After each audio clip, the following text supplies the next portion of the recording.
आपण जाऊया आता थेट ठाणे जिल्ह्यातली माहिती घेण्यासाठी आणि ठाण्यामधून आमचे प्रतिनिधी आपल्या बरोबर जोडले गेलेले आहेत। आपण त्यांच्याकडून या संदर्भातली माहिती जाणून घेऊया। चंद्रशेखर भुयार आपल्या बरोबर जोडले गेलेत।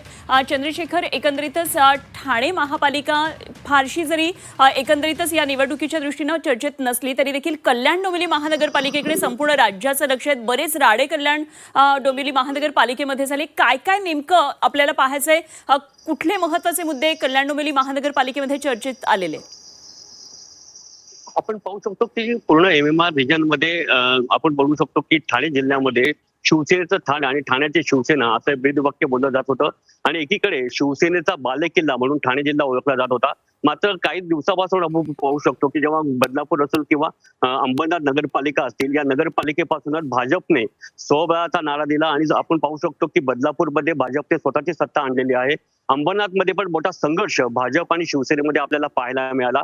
त्याच्यानंतर आपण बघू शकतो उल्हासनगरमध्ये पण शिवसेना आणि भाजप हे वेगवेगळे लढते आहे। कल्याण डोंबिवलीमध्ये जरी युती असली तरी पण मात्र मोठा संघर्ष आपल्याला पाहायला मिळतोय।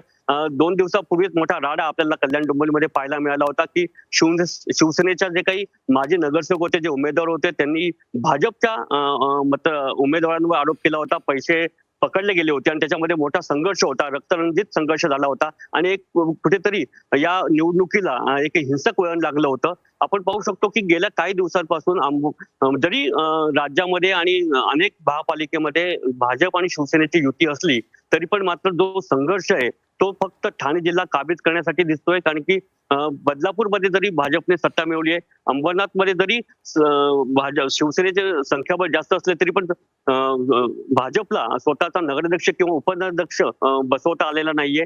उल्हासनगर आपण पाहू शकतो की दोघांमध्ये प्रचंड संघर्ष पाहायला मिळतोय। दोन्ही जे शिवसेना आणि भाजप आहे हे वेगवेगळे लढतायत। कल्याण डोंबिवलीमध्ये पाहाल तर आपण जरी युती असली तरी अनेक ठिकाणी आपण पाहू शकतो की एक सुप्त काही अपक्ष उमेदवार भाजपने उभे केलेले आहेत आणि त्यांना सपोर्ट भाजपकडून दिला जातोय। कारण की ज्या जागा भाजपने मागितल्या होत्या त्या जागा त्यांना मिळाल्या नाहीये, त्यामुळे नरेंद्र पवार हे कुठेतरी नाराज होताना कल्याणमध्ये पाहायला मिळतात।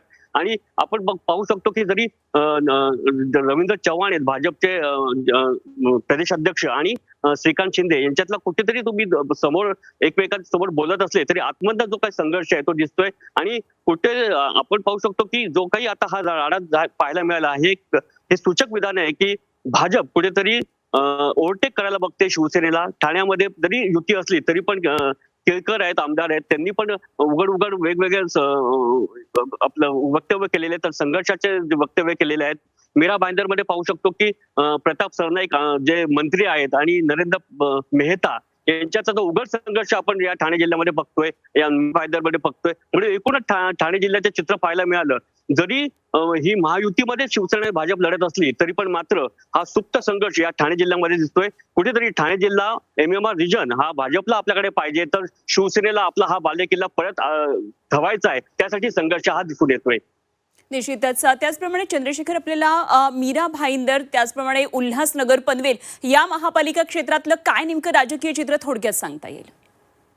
मीरा भाईंदरमध्ये पाहू शकतो की परिवहन मंत्री आहेत प्रताप सरनाईक आणि नरेंद्र मेहता हे भाजपचे आमदार आहेत। त्यांच्यामध्ये तर उघड संघर्ष आहे, एकमेकांवर आरोप करतायत आणि कुठेतरी आपण पाहू शकतो की सरनाईक आहे यांना हा मोठा प्रतिष्ठेचा मुद्दा आहे। कारण की स्वतः ते मंत्री आहेत आणि त्यांना हा जो काही आपला मतदारसंघ आहे या मतदारसंघामध्ये हा मीरा भाईंदर महापालिका येतोय।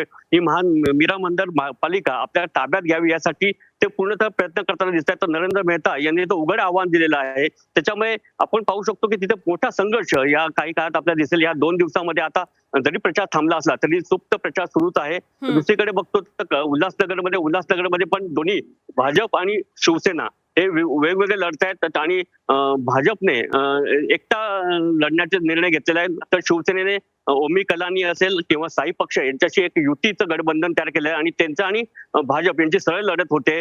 आणि कल्याण डोंबिवलीमध्ये आपण पाहू शकतो की जरी युती असली तरी हा दोघांचा संघर्ष हा आपल्याला 2-3 दिवसामध्ये जो रक्तरंजित जो राडा झालाय त्याच्यावरून दिसून आलेला आहे। अगदी खरंय। धन्यवाद दिलेल्या सगळ्या सविस्तर माहितीसाठी।